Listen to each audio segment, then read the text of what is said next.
Shopify course. I have to record, right? I was going to start my Shopify course this month, and it just, yeah, what can I say? And but I will have to, because everything has changed so much on Shopify, and I'm getting some customers coming in. I can't find this, I can't find that. So I'm forced to actually start renewing whatever I have. So, but if I don't do it next week, I'll quickly run through a couple of things, like just the back end and the settings of what you need to have. And I know somebody asked me about the legal, you know, the privacy policy and all that. It's extremely easy, right? So we'll go through that as well. And then just the essentials. And then I want you guys to concentrate on, say, you know, we would talk about the logos today. We'll talk about colors and fonts, a little bit about branding. And so that you understand what you have to do. And I'll show you quickly when we talk about the branding. I've got a couple of stores set up now on Chrome, on whatever it's called, Google. And so I can show you exactly what you can see where I'm putting stuff. So you know where to start fiddling around and adding your just, you know, the homepage and interesting things. And then one of the lessons will really go in depth about the products and what to do with the products, and a buy box and how to enhance the buy box. And then I'll show you also how to set up the products and everything. So I want you to think about the branding. What's the color going to look like? What is your store going to look like? And the best thing to do is to go out and, as I've mentioned before, go out and find 2, 3. You don't have to do 5 or 10, just 2, 3 brand colors and brands you really, really like. And then you think it doesn't have to be too complicated, right? But it's the colors, the fonts, maybe the images. You won't be as professional now as what the big brands are, but you'll get there, right? It's all practice to get the stuff out. And then setting it up on Shopify is nothing that I've shown people before, or on blogs and stuff and WordPress. It is extremely easy to get things going on Shopify, okay? So let me get me into the speaker thing, and then I'm going to start. Hang on a sec, let me pin myself. I'm going to start with our little pin. I'm going to start sharing. So as you know, I've set everything up. Sure, I've got lots of things in here. Let me just close some stuff down. Because you know, it's all about the internet here. Quit. Okay. So share, boom. So this is what we're going to start with, again, with the presentation. Did you guys get the presentation? I did post it. I was very good, very impressed with myself. So today, what we're going to talk about is the basics of pricing. The big thing in any business, e-commerce, whatever business you're in, you have to talk about your money goals. It's all about the money, right? It's how much you want to earn. And then you work back to what are you going to sell or pricing for? What's a good idea about pricing? We'll talk about more about pricing. I'm going to talk about product promotion, and I'm going to talk about some in how to incentivize customers, because there are different ways, and it's really just basically 5 or 6 or 7 ways. And then how to set up the honey trap is really the Shopify store, you know, your e-commerce store. And then what you have is how to attract your customers. But before we start, I want to talk about the big thing these days in social. If you're a social manager, if you're an e-commerce manager for clients, or if you have your own e-commerce store, it used to be just put the products out there and sell, or pump out content, pump out information. It's not like that anymore. Since COVID, actually, they started changing before COVID, but you know, it's very hard to change your methodology and how you've done things, and things are going well, so you sort of keep on the same train. But nowadays, since COVID, especially, things have changed. Is people Before they shopped and compared, right? You shop and you go, okay, I want to see what everybody else is shopping, then maybe I'll buy something cheaper. So that's the reality. We all do it. And if there's a sale, we actually go and buy our products. But when you create a relationship with your customers, then it changes the whole thing, right? Because when you go shopping, you go to your favorite store. It doesn't matter if they're $5 or $10 cheaper, because you get that, hey, they love me, they know me, they have my products ready. And so people buy from people they trust. So unfortunately, people have this concept that they trust Amazon, which they shouldn't, but they do, right? So you, as a small store, you have to create that relationship. And then the challenge is to create it individually, and it's easy. There's a couple of tips I'll tell you as we're going through this whole course, and my own experience of what I've seen and what I've perceived, some of my clients, their customers, what they do and what experiences they have. And then the thing is to focus on relationships, right? Focus on the relationship first, because you have to connect to your customer. When somebody comes to the store, they're not interested in buying. The first thing they think of, I want to get to know this person. Who's selling it? What are they doing? How are they selling it? What are they vision? Well, not really visions, but are they doing something for? And we talked about this last time. Are they doing something for the environment? Are they standing for something? So you've seen, and I'm sure you've seen, and a lot of really big American brands have done this from the shoe company. And now I can't remember the name of this one shoe company. They gave away shoes. If you bought one shoe, they gave one shoe away or something like that. But if they sold 10, then they gave something away to people that needed shoes, right? And so everybody bought into this, but they made a lot of money because people thought, hey, if I buy a pair of shoes, somebody else will get a cheap pair of shoes. Doesn't really matter. So if you are starting a store, and you guys can tell me more about Europe than what I really know, but it will go global, right? People are interested in giving back to the community.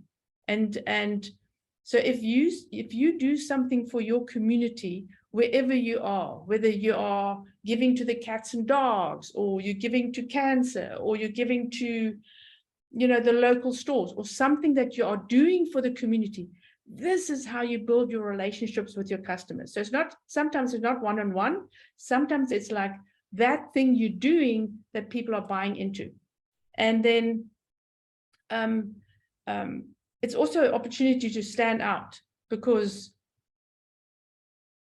and I've got to say that a lot of small businesses are very scared about, I don't know if they're scared about doing it, or like, I can't do this because it doesn't feel comfortable. No, you got to brag about what you're doing, right? I've got a client that sells, I'm sure I'll mention her a lot, right? Ms. Donna, she sells a personalized puzzles. Her son is an autistic. He's very, very, very severe autistic. He's 21. He's like a 3-year-old. She'll look after him all her life, and she's very involved with the autistic community. And I said to put it on your website. Oh, no, I don't want to do it. And she did.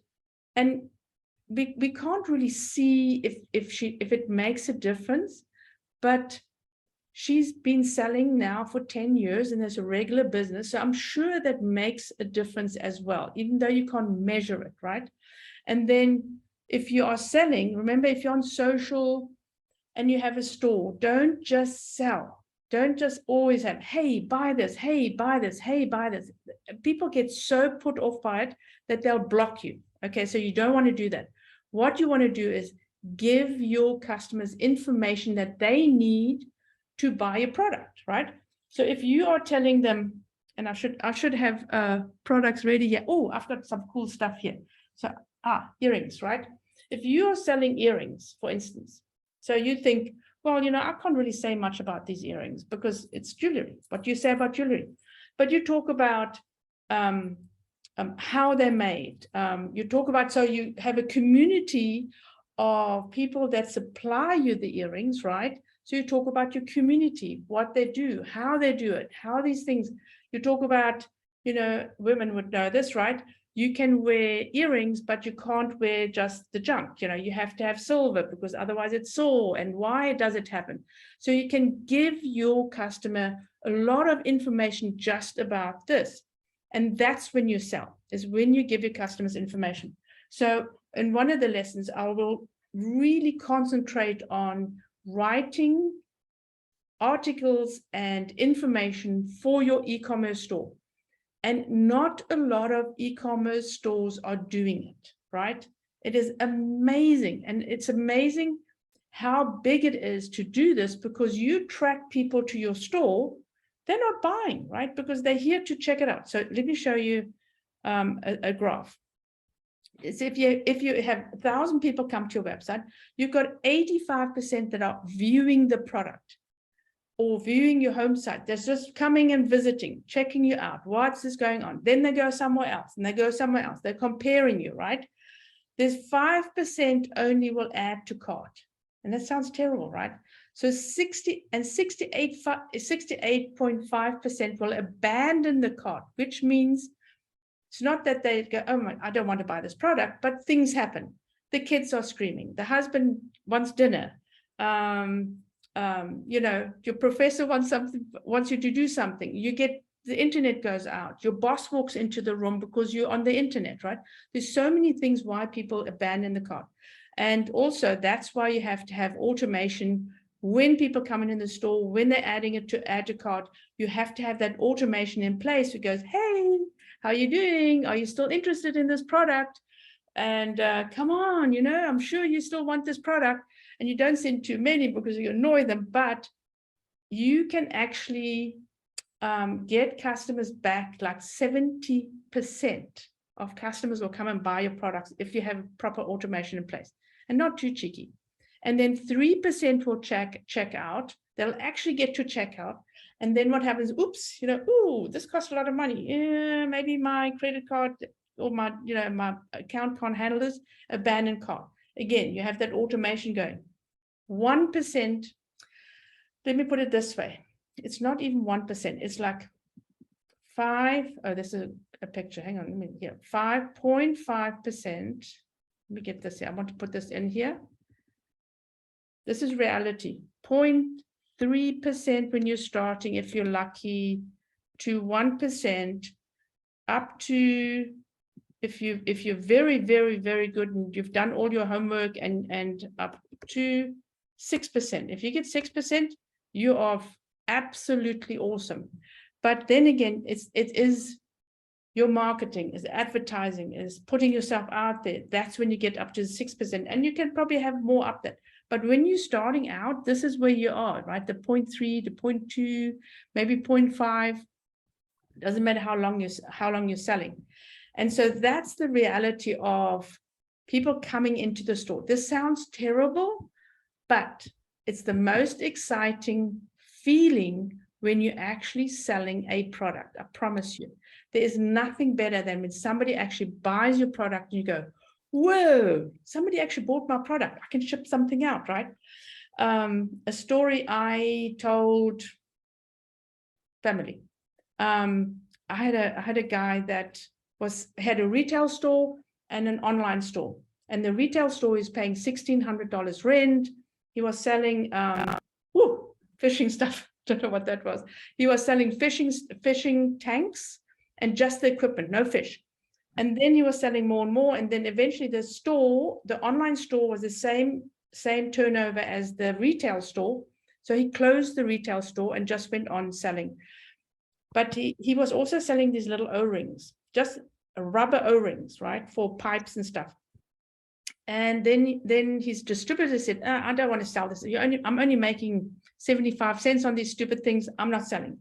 He said to them, and this is opportunity, right? So you're always going to be open to opportunities around you.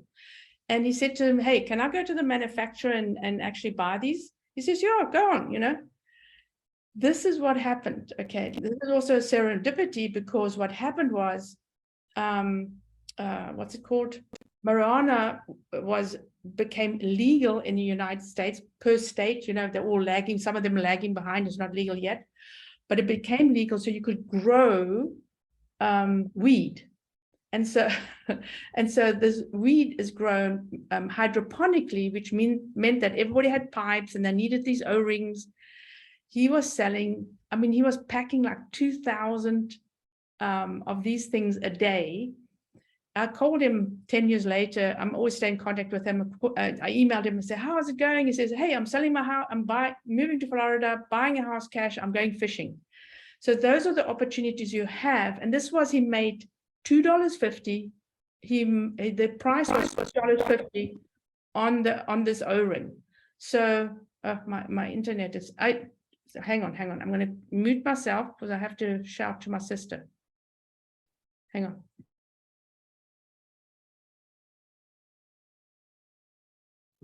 Thank you. Okay, we can't all go on the internet, as you guys know. Somebody else is on the internet, doesn't work.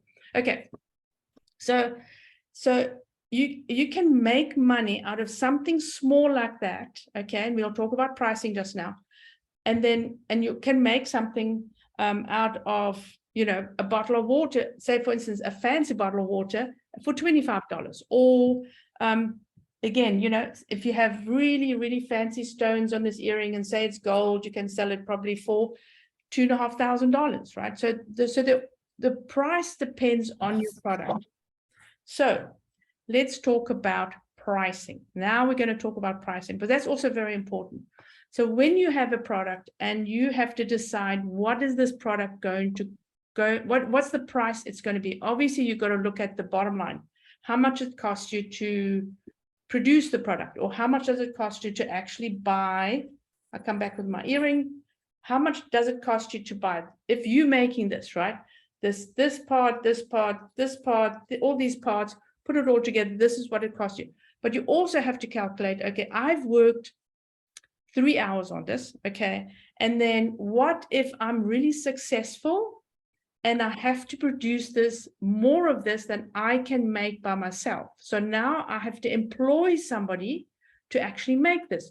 So you got to start from being successful selling this to, okay, I can bring the price back, but I know this is what it's going to cost in the end, right? So you got to have your proper price that you're going to sell it for, as if you are employing somebody. Because believe me, it's really hard to change your prices, because once your customers are used to a price, then they're going to abandon you because they think you're price gouging them. So it's easier to have a high price and give them a steep discount, and maybe not, then, you know, you're selling more and more, you're employing more people, and just keeping it to the original price than actually increasing the prices. A lot of times that's what happens. Obviously, COVID again, pandemic has skewed things a bit. So prices went up because inflation went up. And so, you know, you have to stay with inflation. People have to realize that, you know, materials and everything cost more. So you can actually put some prices up. So the other question is, do you sell something for cheap or expensive? You have to have a margin, right? You have to realize that. Okay, I'm jumping around here, but again, guys. So I'm sure, did I share this with you? Yes. I think I did. Anyway, this is the price, the break-even analysis, right? So you have all these costs eventually, and you know, if you're producing something from your home, you still have overheads that you are covering because you're producing something at home. So write down, so here's the hosting your weblog, your Shopify store, you know, your rent, part of your rent is your office, shipping software, your marketing budget, things that you are going to have to pay to produce something, but this is your fixed cost.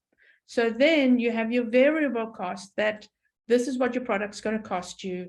This is your affiliate commission. This is what your packaging is going to cost you. And so if you are packing your products away in, I don't have anything here, but if you're sending something out in an envelope, it costs you something, right? If you're packing up in some paper tissue, if you have stickers, all of that costs money. And that is part of your branding, which is super, super important, because people love unboxing things. They love getting things that are interesting.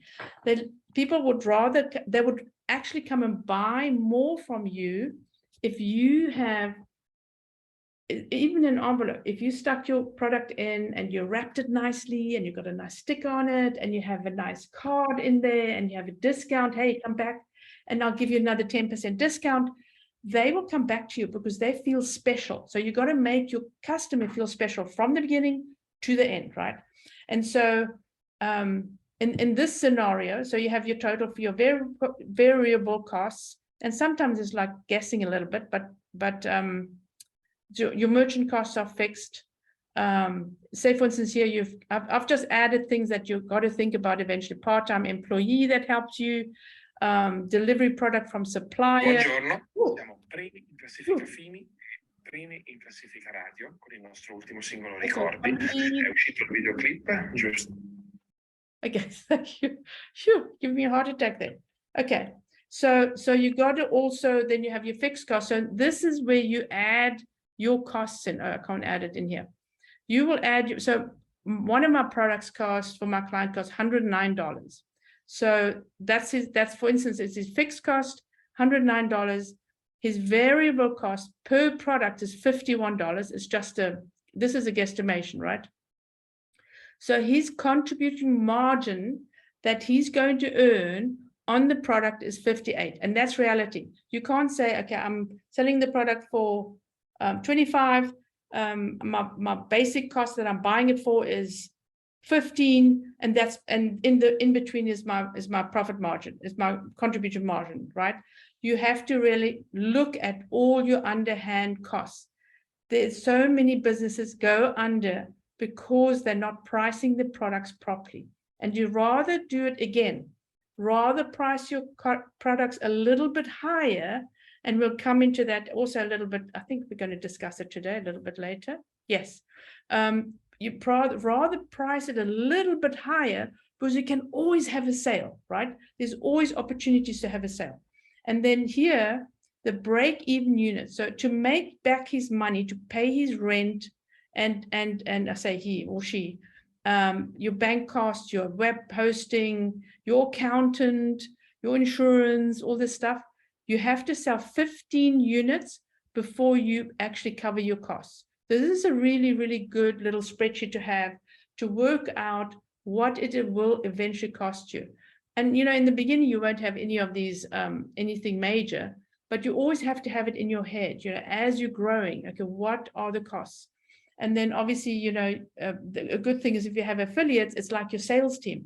I love affiliates because they're the people that are selling it to their other friends, and you give people affiliate fees. And one of the cool things in Shopify is they have now a free affiliate program, which is fabulous. Okay, let's talk about back to pricing again. So you see here, you can do both. You can have a cheap product or an expensive product. If you have a cheaper product, it sells faster. If you have an expensive product, it will sell slower because the cheap product is like, boom, oh, this is brilliant. Boom, push the button and buy it. When it's a little bit more expensive, people go, I wonder if I really need it. Can I put it in my budget? But nowadays in e-commerce, there are, I think there are 3 or 4 companies, and I think one is Australian, one's in Europe, and one's in America, that are giving people opportunities to buy something, to put things in their cart and actually pay it off for 4 payments without interest, which is fabulous. Now you can actually sell, and you don't have to worry that much about maybe being too expensive. But you would probably sell 25 items in the same time as what this person will make their money. So, but it takes a little bit more effort to sell the cheaper product than what it does to sell the more expensive product. And this is more of like the chicken and the egg. As I said before, you know, you have to decide where are you going to fit? And the only way to do it is to do research. And we'll look at Amazon just now. And then obviously, as I said, the longer sales cycle, if you're selling a more expensive product, it takes a little bit longer for people to buy it, right? But again, you know, you have to attract the right customers that will buy it. And are you selling what somebody wants to buy? And then there is obviously the need compared to the impulse. You know, all of us have done impulse impulse buys. We go, ooh, I shouldn't have bought that, right? Or I need to have that, and then I'll buy it because I need it, right? And then it goes with anything, food, skincare, bags, shoes, music, whatever you're selling, it's the same thing. My husband was going to buy a guitar, and here's the customer service, the individual customer service. There's a one-on-one getting to know the customers. He went on this guitar music website, and he bought something really small, was $25. And I mean, the guys emailed him, they texted him again and said, hey, you know, if you have any problems, let us know. I'm the guy. You talk to me, and I'll help you. So the next time he came on, he was looking at a guitar, and he was, should I buy it? Shouldn't I buy it? I've already got a guitar. Maybe I shouldn't buy the other one. It's spending money, you know. And the guy came on. He texted him. He says, hey, I see you online, and you can actually see where people are. Do you need help? Because I think my husband put it in the shopping cart. I'm not sure, but. And so my husband said, well, you know, he said, can I call you? He says, yeah, sure. Talk to him. He says, yeah, I want to buy this red one, but, you know, is it available because of COVID? You know, you can't get your products. The guy helped him, and he bought the blue guitar that day, right? So that's what you can do with actual customer service. But if you're watching your customers and they have, you know, when you're looking at a shopping platform, let me pull this down here a little bit. I don't think she has it on. If you're looking at a shopping platform, let me see here. And they have, now let me go into mine. It's easier because I know I've got it. And they have that little chat. If you have a chat on your website, and your customer comes on and says, hey, you know, I have this problem. I don't know what to do. And you see the chat, you immediately answer them. You don't have to. What I've found is you don't have to be on 24/7. They don't mind if you email them back. People tend to wait, you know, they don't have a problem. But here, just chat with us. And then this, what happens now, it pops up, and now I have instant answers in here. But I get it in my email, I get it on my phone, and I immediately chat, hey, you know, a skincare company, will it, you know, fix my scars that I have on my neck? No, it won't, because it depends on your skin. So we can immediately answer customers. I've had so many sales just by actually communicating with customers online. So having the right tools for your e-commerce store is important. And again, you know, we'll obviously discuss that, the details of how to get that done as well. And this is not going, I hope this guy starts, because I'm going to show you some logo options. Let's go back to this. Okay. So pricing. Psychology of pricing.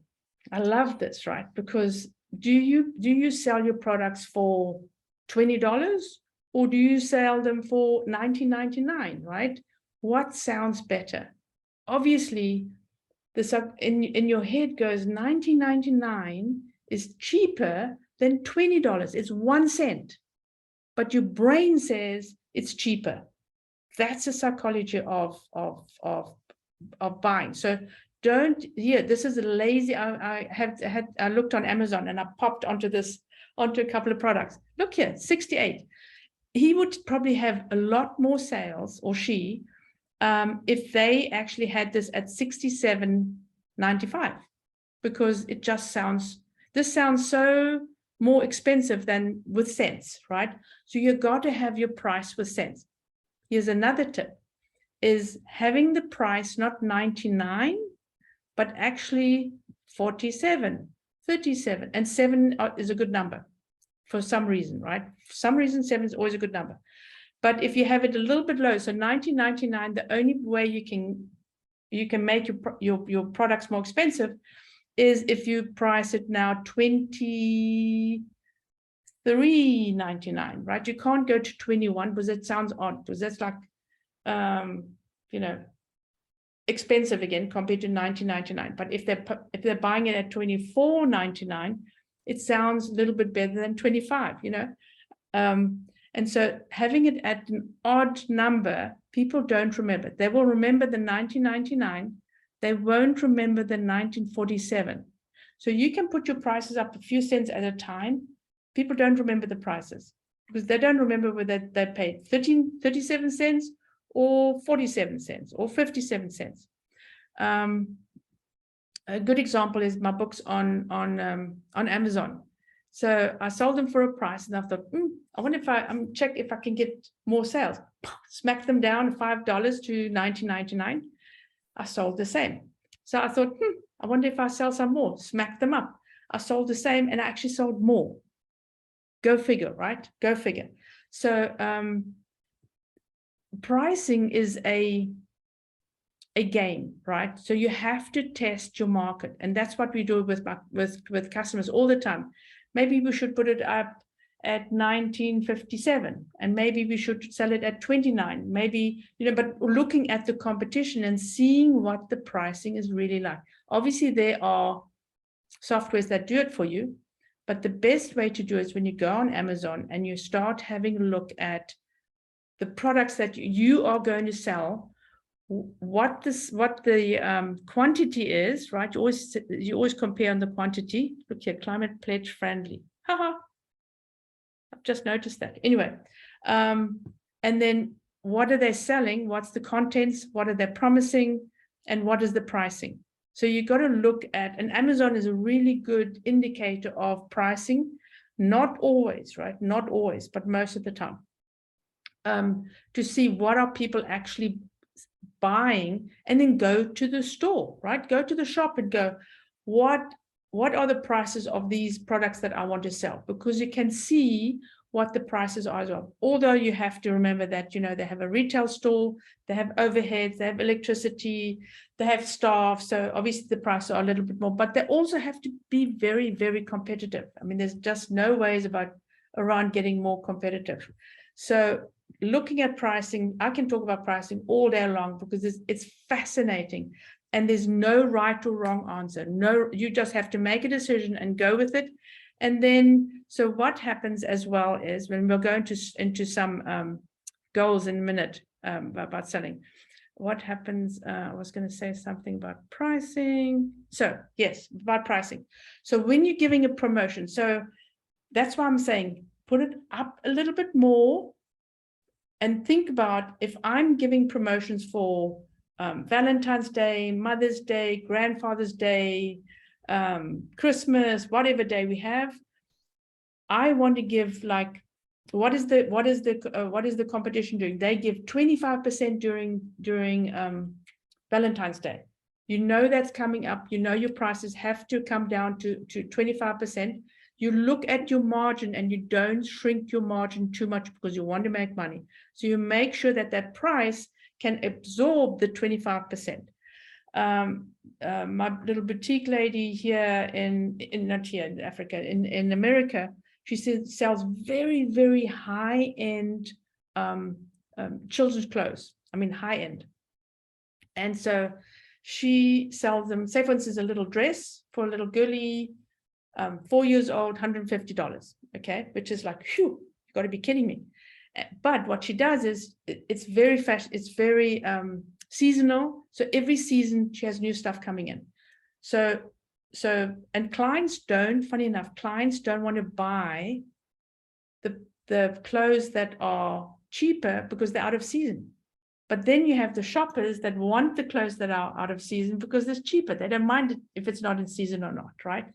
So you have different types of customers as well. So she sells full price the whole season. End of the season, she starts 25%. She goes on to 50%. She sells some of her clothes, the end products, for 75%, but she wants to get them gone because she wants to buy new stuff to put into her store. So there's, again, there's ways of attracting your customers, but also getting rid of inventory and then bringing new inventory in if she has a retail store and sells online. But then also you have giveaways, so are you going to give something away? What is your margin? Can you actually give maybe, my little skincare lady does a BOGO, right? Buy one, get one free. No, BOGO, buy one, get one free. I think that's it. And so you have to make sure that in your profits, you can actually give one away, right? And it doesn't matter, right? You're still making some money, or you're breaking even because you're attracting more customers that will eventually buy some more for you. And so it doesn't matter if you're not making anything on the BOGO, because those customers will come back to you and buy more. Hopefully you have got products that they'll buy more, or you give them free shipping. You got to calculate that in, because Amazon has spoiled everybody. I don't think you can do free shipping in Europe, because it's quite a lot more expensive. I know they can't do it here. It's just shipping is just very expensive. So, or you might not be able to do free shipping if your products are heavy. Again, the puzzle lady, she puts the puzzle in a box.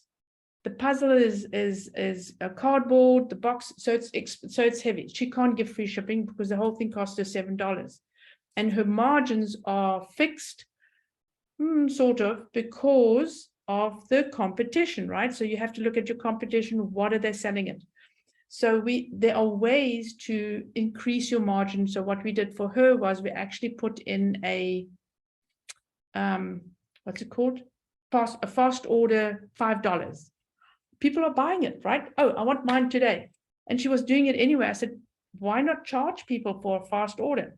People are actually, she's made $5 on each one of her products. I would say 95%, because people want it faster.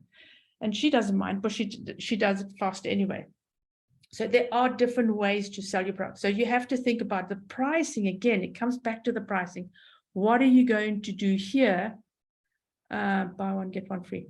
What are you going to do on the promotion part? Because the promotion is important, because that's how you're going to get your customers or make money. So we are selling marula oil, right? And so we've got a wholesaler, and so you got to look at the price and go, okay, I need money to buy more products. So what am I going to charge this guy that's actually has a bigger community to sell to than what I am, because I'm just starting. And so you drop your prices. You say, hey, here it is, make some money, and so you can actually get your company going. I was going to say something about the pricing as well, giving away. No, never mind. Okay, so let's go back to the goals. So this is step one, right? Money goals. As I said, you're looking at this, and you are only in the end like 1% conversion, but eventually it starts building up if you do the work. So when you're looking at your formula to look at what your promotions are going to be, how many people you need on your website, because you've got to know that, because when you need 1,000 people to break even or to sell your products, then you have to do the marketing for it.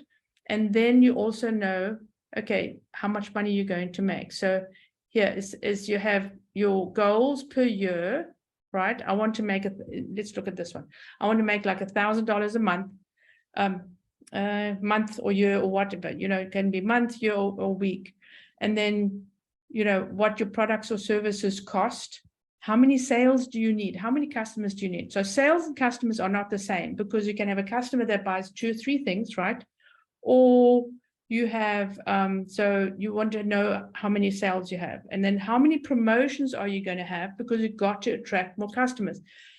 And even, you see big brands doing promotions all the time. They're always looking for new customers because they're so competitive out there. And then how many days it takes, how many people do you need, right? As I said, you're making, you need 50 sales, maybe you only need 25 customers because they're buying 2 products a piece or 4 products a piece. And then what your profit is. And then so I created this little, just to show you what it is like. So you want to make, say, 1,000 a month. You've got to sell your products are $20 average. So if they're different pricing, you need 50 sales. So if customers are only buying 1 at a time, you need 50 customers. And then, so if you have 2 promotions, you could probably sell, and this is also guesstimation, right? You don't really know.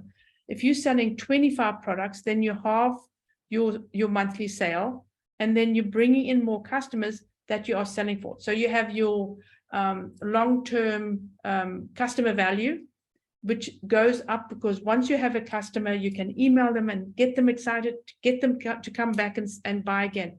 That's the value of getting your promotions going, getting your customers to come in and buy from you. It's super, super important. You can't do without advertising and promoting your products at all. Because, yeah, you know, if you don't tell people you're there, and if you can't compete and attract them, then you're not going to sell your product. So let's talk a little bit about the branding. Because obviously if you're going to set up the store, and we already talked a little bit about this, promotions and customers. Okay, branding. And today I'm just going to do a quick overview of branding because it's important. So let me have a look. I have got this little lady here. I love this. So she has been branded by a brand specialist. In fact, both of them are my clients. And this branding lady is absolutely fantastic. She does it for commercial companies. So she created this really cool logo. You see how she repeats. She has these little cool leaves and everything. And I think it's got to do something, the smell of the product, right? The weighted blankets. But you see how she's used. And this is really different because it's not easy to use not a straight font, but like a little bit of a artsy font. This, you got to be really careful to use special font. It has to be readable, right? It has to be readable. And you can see down here, I want to just show you the little things that she adds here. Little things like this just adds more to the brand. I mean, really well done, this website. So you can see that. And then I have another one here. Hang on. Okay. And then this is my own website that we set up with a couple of clients. Partners. So this is the Marilla oil. Again, I'm showing this for you because I want to talk more about the logo, and we are going to talk about Laura's logo. She said we can talk about it because she started her logo already. So you can see that we've used some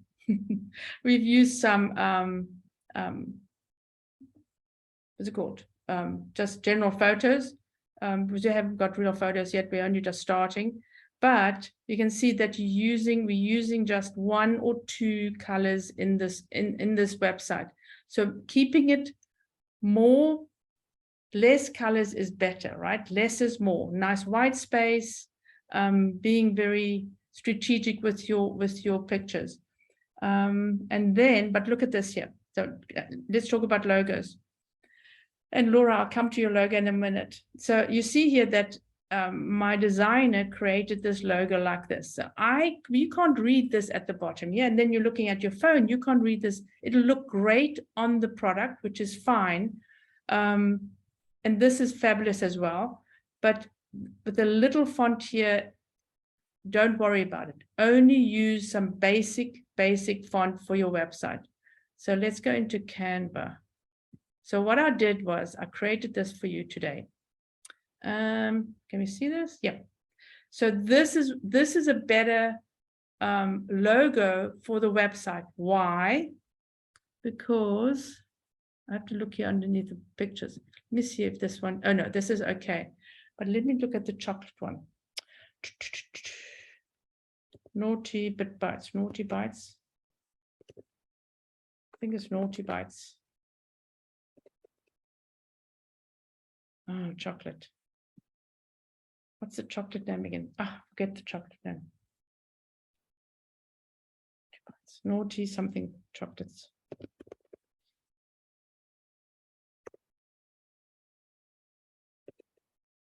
I probably won't get it now. I forgot the name.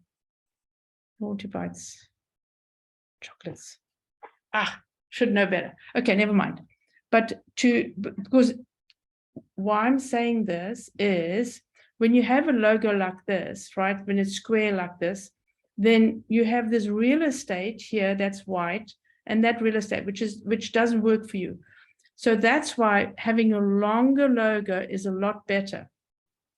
And so this logo I'm going to use in my social, because your social is square, right? So you can use it in a social, you can use it on your products, you can use it on your stickers or something. But on the website, making it a little bit longer is good. And then when you're looking at this one, I closed this stupid thing, PM. When you're looking at this one, the logo is not the most important thing on the website. The logo is secondary here. It is important on your packaging. It is important on when you're sending stuff to be on the outside of your packaging. It's important to brand on social. But when you're talking about on the website, people tend to want to actually show off their logo. It's not that important. People want to see and have a better, just a fabulous experience on the website, right? And this makes the difference, right? Not the logo. You hardly ever know the logo, but you notice the message, the images, what the products are. That is more important. So when you I know I've added it. The stupid thing doesn't want to load, because I was going to load the new logo. I did actually. But so when you're creating a logo like this, right, compared to, let's see if this pop in. Still got half an hour. There we go, boom. Okay, compared to, let's change this logo. And so now you can see what happens here as well. Mobile, this is mobile, desktop, mobile. So you can see it takes up a lot of real estate. You rather want people to see more of the product than just your logo. So let's go back, and I'm going to change this here, and you can see what happens. Change image, and I've got it in here already. Boom. So now you can actually see the logo. This looks really cool here. Actually, I like it quite a lot. And then when you open it up, this is in Shopify, guys. I'll show you how to do it. You see here what a difference that logo makes. Now her face is more up. You can see more of the product and this should be up here, maybe on the side, so I can actually have the message when you're looking at the website. But we'll get to that as well. So you can see that when you're choosing your logo, be very cognizant. Actually, you know what I was going to do? Laura's logo. Laura, we'll talk about your logo as well. Okay. Yeah, and your logo is nice and plain, especially for what you want to do, right? But but it on the website it will just take too much space. So I'm just going to open up let me open up a 500 by 500. So you guys can see what happens. And again, logos, you can change logos because you can change your brand. And in fact, changing your brand gives you another opportunity to attract customers, because you get your customers involved with your relaunch. You can tell them, hey, I'm relaunching my store. This is going to be amazing. Show them 2 logos and give me comments. Which logo do you want? So you're actually getting your customers involved in your launch, and they get excited. You're telling your customers what you are doing. So what happens is you're starting to get a following before you even launch, which is absolutely fabulous. Okay, what am I doing here? Upload. Let's see if I can get it quickly. Yep. No. Where did I? Oh, download. Sorry. There we go. Okay, so we'll just use the purple one. So Laura designed this one, nice, and I mean she's doing the tech thing. She travel tech. Is it for travel? It's like for travel, but mostly like this remote, like digital nomad girls. So these are like girls who are fully remote workers who are working in tech. So cool, very, very. Oh yes, I'm actually designing. In one of my plans is I'm designing a bag for people that travel, that expands and yeah, I had great ideas, but come in the future. Because you need stuff in your bag. You need your wires, you need this, that. I have a teapot in my bag. I have a cup in my bag because I hate paper cups. So yeah. Anyway, so let's talk about the logo. So you see here, this logo, when you're going to add it to the website, is going to be too square. So you lose this the actual name of the logo. So the suggestion is to actually make this I love the computer, but what if you had the computer as a let's go back here again, as just a hint of a computer, right? So for instance, you actually enclosed here's the idea. You actually just made it raggedy there and raggedy there, because everybody knows what a computer is, and then had that big around the name, and then She Travel Tech, like long, that's for the website, right? And then for the let's see if I can do it. For the now I should have Photoshop open. For the square thing, you have She Travel like this up and down, but have that computer just like a hint of an outline around it, right? So it's like artistic as well, and then it becomes a square thing. So you do that in social, but you have the She Travel in one line, like I did. Where am I? Like I did this one in one line, where you have the name, so people can actually read it. Do you know how? Because it gets very small in a website, right? Again, because that's just the name, people recognize it, but it's not that important. Your message is more important, right? That's what I wanted to say. Thank you for actually offering your logo. I love it. So this is, and so again, you're going to get very enthusiastic because you're going, I can do this, because you're going to be more aware of other people's logos, and you're starting to create different things. We go, this looks interesting. Maybe if I smack this into here and I add a little bit here, and it becomes something else. So don't be afraid of actually changing things up. Obviously, keep them like for a year or two, because people get used to your logo. But don't be afraid of changing things up. I used to change my logo every year, and I'm actually stuck with my logo right here. I haven't changed it in about 4 or 5 years, which is amazing. I got so bored with it. Like I want to do something different. But that's what you got to think about. Don't get too married to it. Just change it, and it livens things up, because people get tired of the same old website, right?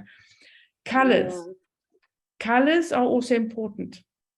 When you look at colors, 2 dominant colors and one that stands out, right? One, because your button has to stand out. So here, let me see here. I know this is what she does. My little designer, I go, this button has to stand out because I want them to buy.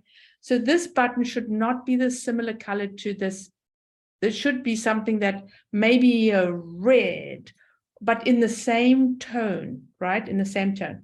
So if you look at, this also here's the buttons. Where are the buttons?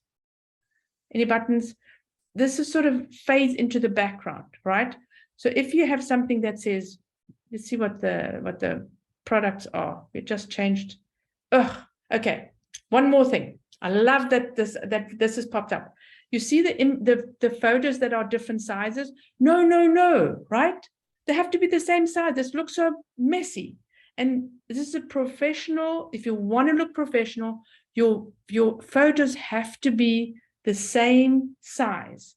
If you want it long, if you want it like this, rectangular or square, one size. So if you're looking at Moyo collections, right? So I made the images long because of the sculptures you'll see here. So you can do anything, but it has to stay the same. Look, right? And this is very bold. It's an artistic website. So we created with the brown again, it wasn't me, it was my designer, but I love this. And then we made this orange, so that it's a strong color in the background, because this stuff is from Africa, has to be colorful. So it's your choice what it's going to be, but it really, let's see what our buttons are. So here you see the buttons are white, but it still works because everything else is colorful. And then we have the shop pay, which you can, obviously with this stuff is very expensive, you can buy and actually pay it off. So let's see. I wanted to show you my website. So when you're looking at my website, and not that my website is correct, but I just think people need to know what happens when it must like boom. I just changed it the other day. Okay. You see my buttons are pink because I like pink, very, very bright pink. And it changes, right? Next year I'll make them orange, or I'll make them purple, or I'll change a couple of things on the website. But it does stand out, as they're reading this, boom, there's a button. They can click on the button. Because sometimes when it's just, and this is what branding specialists tend to do, is make the buttons disappear, because everything has to look the same and flow, blah blah blah. But when it's on an e-commerce store, you want them to know, here's the button. Oh, this one stands out a bit, but not really. It sort of fades into the background. So I didn't even notice this button, you see. So when you're coming on the website, this button should be maybe that purple there, that little purple that they have in the flower, and it will also actually fit in the gray tone of the website. So make it that it actually stands out. I must tell this lady. Actually, love her. Okay. So let's go back to colors. I have a color wheel given to me by a branding guy, and I will make it available. And it actually puts together 3 colors that you can use for your website. Let me write it down, because I'm not going to remember. Color wheel.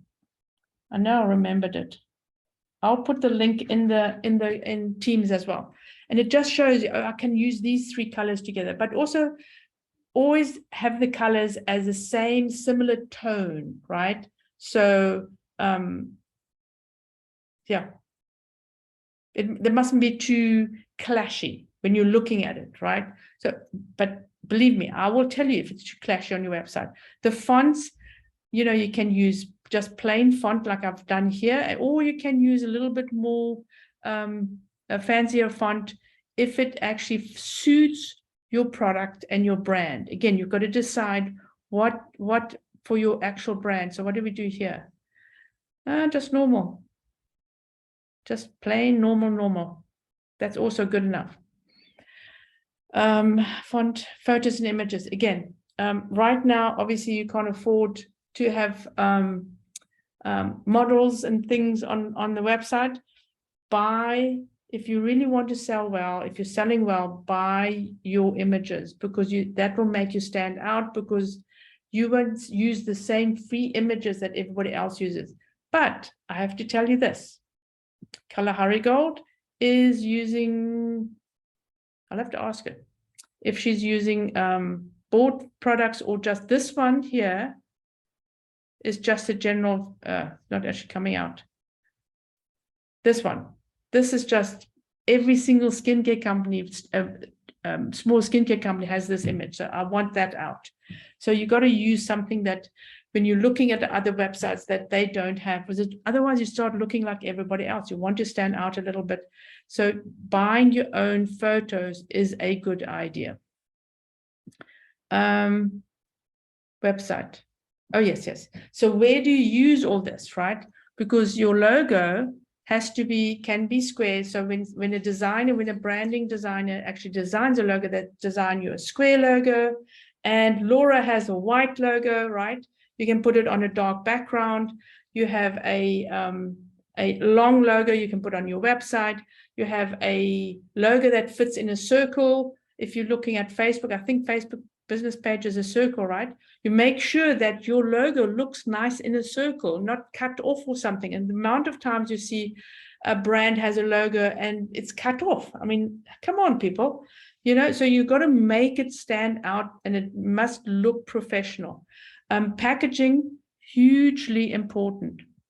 Obviously on the website, you know, but in the packaging, you can use your logo on cheaply, right? Print your logo on stickers and stick them on the outside of the package. You stick them on the inside of the package on maybe tissue paper, right? Make the packaging interesting.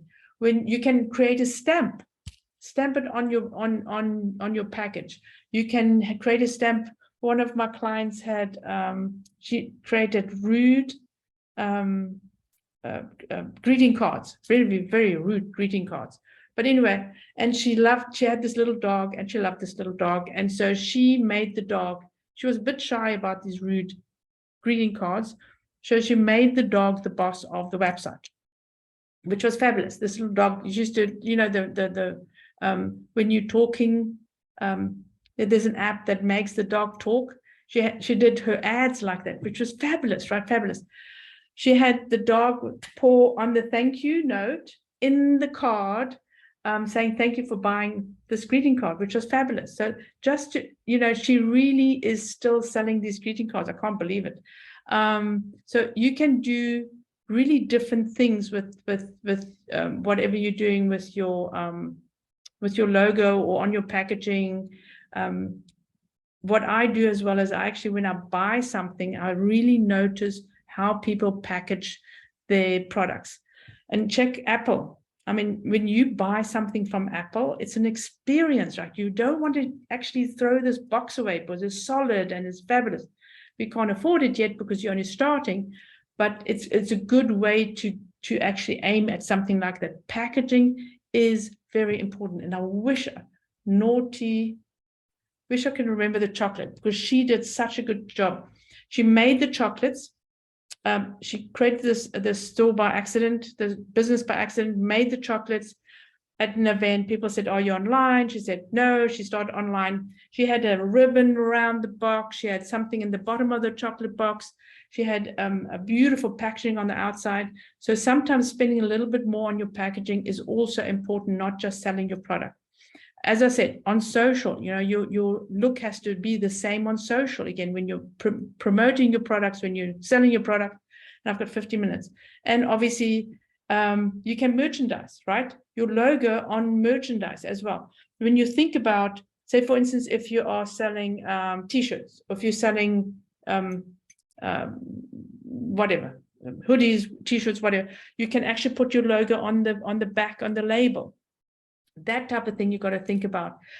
You can sell your customers, you know, the cups, put your logo on it. Your logo has to go on everything.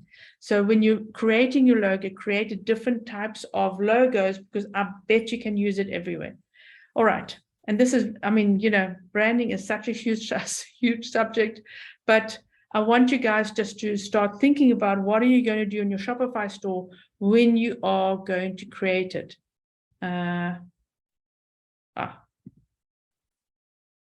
Oh, this one is it. Okay.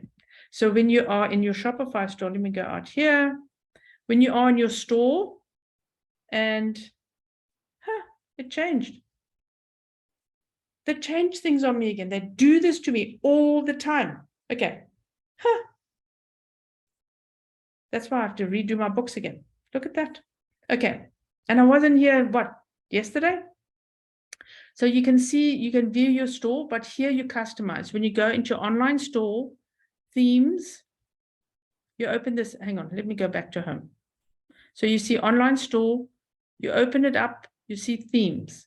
And in themes, you'll get you just use the general theme that Shopify gives you. Actually, look here. Okay, this is a new store. She's aware. There you see themes, right? And then there is a theme in the store that is automatically added. You don't have to buy it. It's free. It's fabulous. You just use it. And obviously take time. Let me go out of there. And come on. And takes time. Anyway, then you can go into customize. and boom, you're in your home theme, you're in your home page. And so you can start messing around here, adding stuff. All right. But we will go through this a little bit more in detail. So you go, oh my God, what's she doing? Right. Okay. Let's go on to the next thing quickly. I have a very short, we already talked about promotions, what you're going to do about your promotions, how you're going to promote. And I've got some really good ideas here. And then step 4 is incentivizing your customers to come to your website. So all your promotions are getting your customers to your website. So here's a really good examples that I added in here. And then obviously setting the honey trap is Shopify, your domain name, you know. So we were talking about, who's got the pasta lovers? Just set up that Shopify. Me, I did it. It's fabulous. I love that you want to sell the Italian. I love Italian food. The pasta lovers, I was going to say something about it now. Pasta lovers. Domain name, yes. So she said, you know, I need pasta lovers. Pasta lovers is not available. Yep, she didn't check. And so I said, what about pasta lovers food? Because she wants to sell the food, right? So boom, it's available. And now we have, Camilla has a domain name.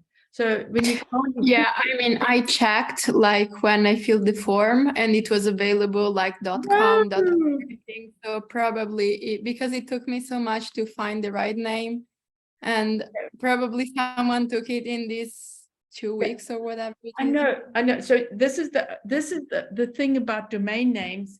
If you're looking at a domain name, it is easier just to buy it immediately, because there are bots that are looking for domain names. They just grab them and then they'll sell them, right? But actually, sometimes accidents are good, because I prefer pasta lovers food, because it actually explains what you are, because you could pasta lovers could just be it sounds more like a blog rather than the food that you're selling. But we can always change it, you know. So also while we're here, where is it here?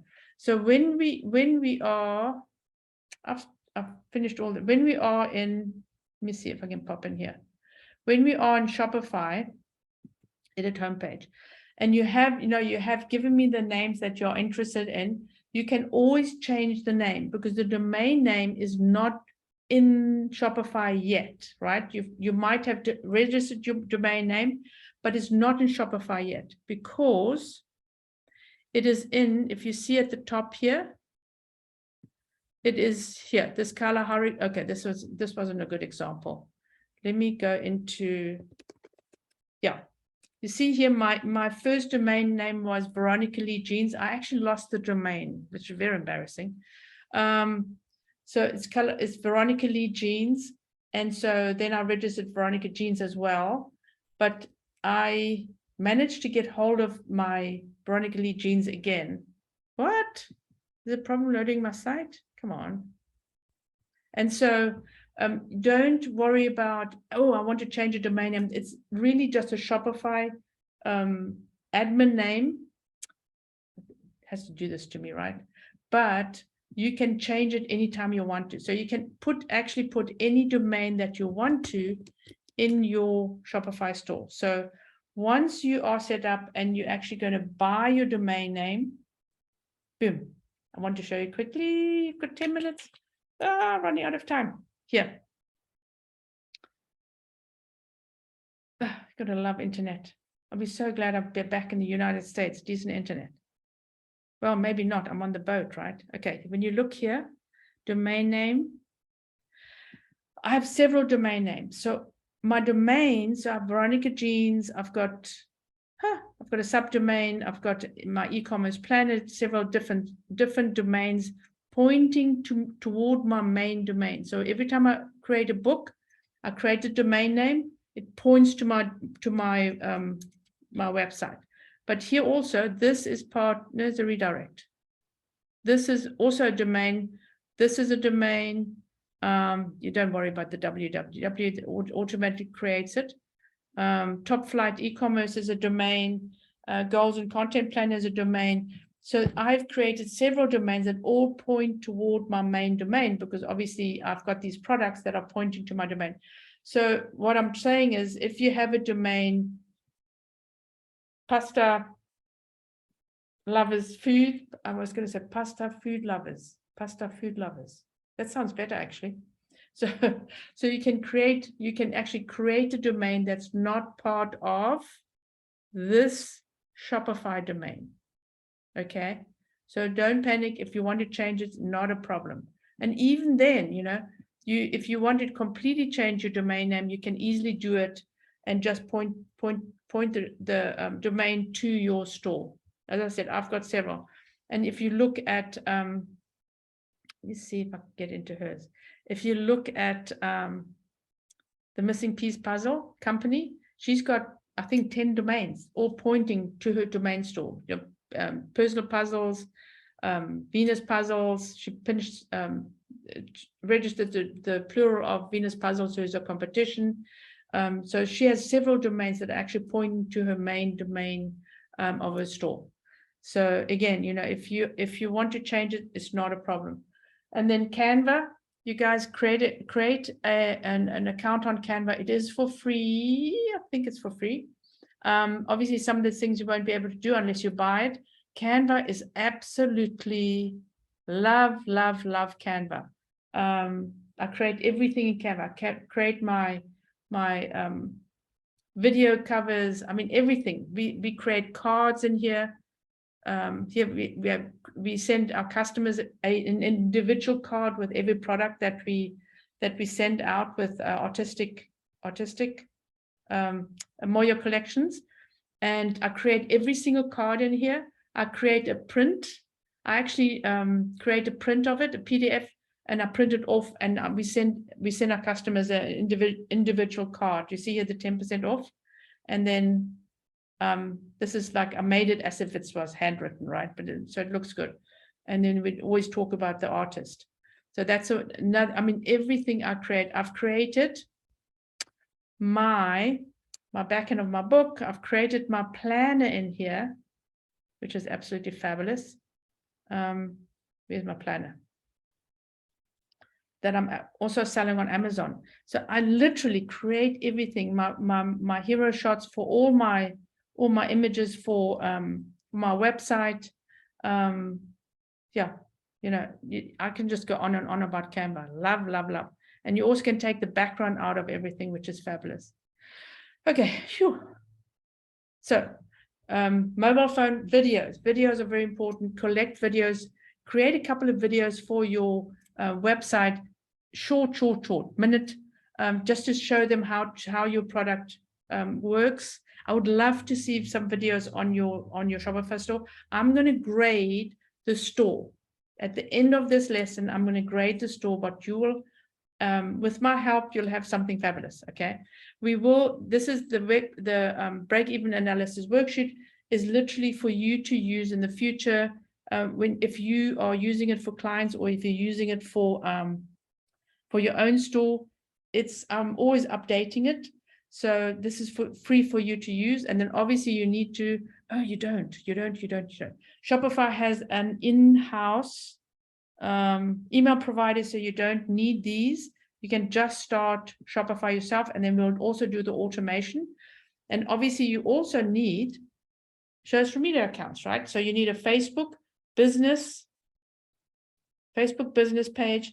You need your Instagram business account, and you don't need anything else. But if you create those two, that'll be very important for you to start a Shopify, any e-commerce store. Doesn't matter what store you use, right?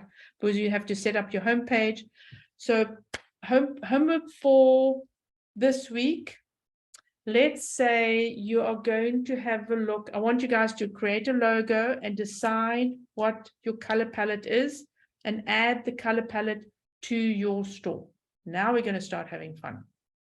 So when you're looking at your online store theme, can't believe the theme changed so much. Sure. Okay.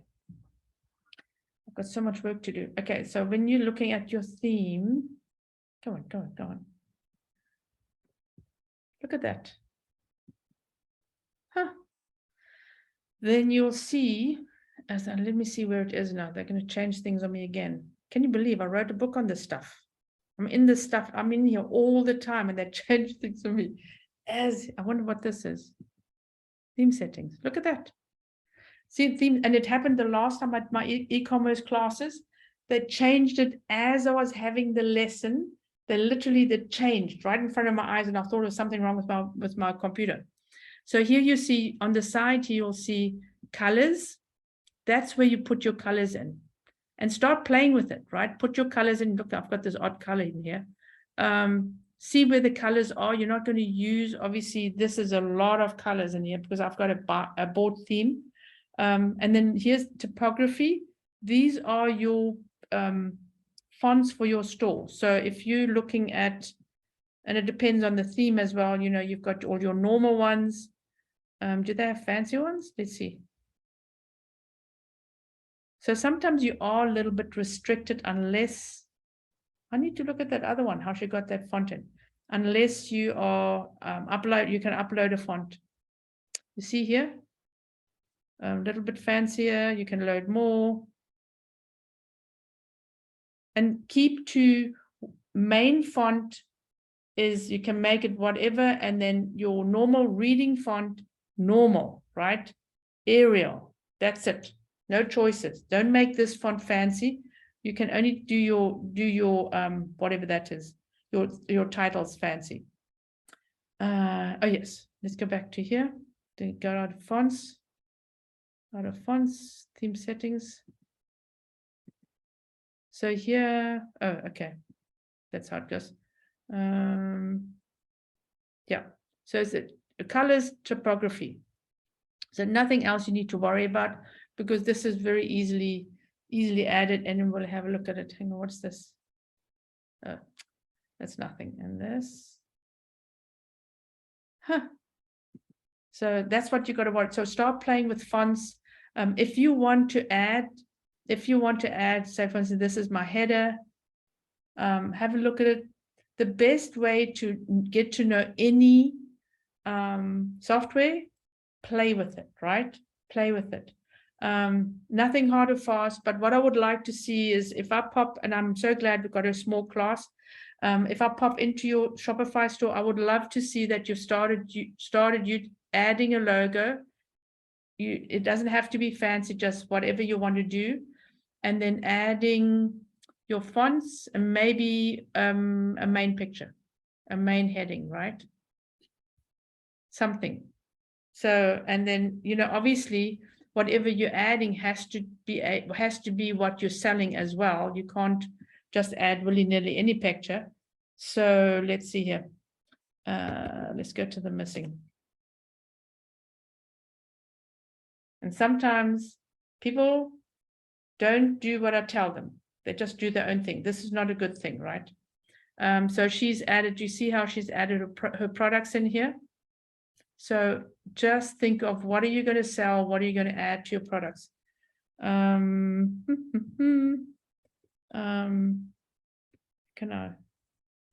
Suddenly I can't remember anybody. Okay, Parisian Pure.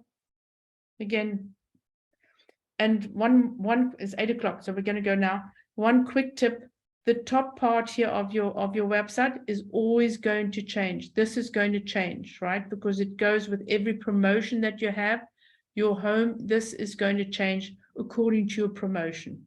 So whatever you're promoting, don't get married to this thing. It will change as you're doing your promotions. So hers is now, she's got 4 pictures on. She's changed everything again. Boom, baby. Stop the share. And it's dark. And we're going to bed. Thank you for popping in, guys. I will